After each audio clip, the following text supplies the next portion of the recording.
Mõni aeg tagasi rääkisime ühest uuest majast, mida Retori Estate kinnisvara siia Saku püstitama hakkab. Juttu tegime arhitektiga, nii et maja põhiolemus on meil selge ja kuna nüüd siin augus juba tööd tõsiselt käivad, siis oleks väga huvitav uurida, mis mehed seal all teevad. Esimene asi, mis mulle silma torkas, kui ma siit augu äärelt vaatasin, mida mehed seal all teevad, siis mingid peened vaiad pannakse maa sisse, ega siis selle peal ometi maja ei püsi. Tõsi, selle peal maja päris püsima ei hakka, küll aga see hakkab maja ankurdama pinnase külge, et see maja meil üles ei tõuseks pinnases, sellepärast et tegemist on piirkonnaga, kus on kõrgem pinnase veetase. Oht on see, et veetase hakkab maja paigast ära tõstma. Just nii, et kui muidu majad üldjuhul vajuvad pinnasesse, siis siin kohal on hirm või oht, et hoone võib maapinnast tõusta natukene. Kas mingi seos on ka sellega, et kui vaadata arhitektuurset pilti, siis siin on sellised konsoolsed väljaehitused, kas need vaiad hoiavad nagu seda ka kinni, et maja viltu öö?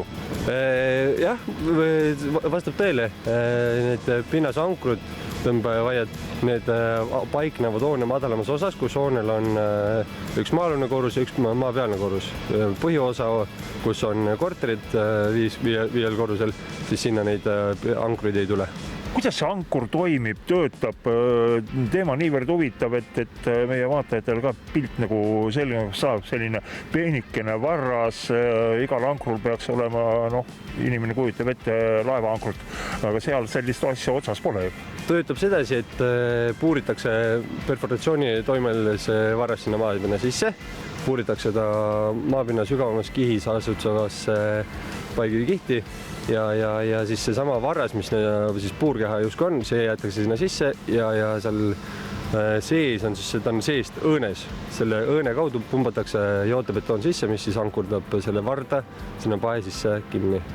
Ja hiljem, kui meil on nüüd valatud keldrikorruse põrand ehk plaatvundament, siis pannakse sinna varda külge metallplaatseibid ja mutter ja see varras pingestatakse, ehk ankurdatakse kinni.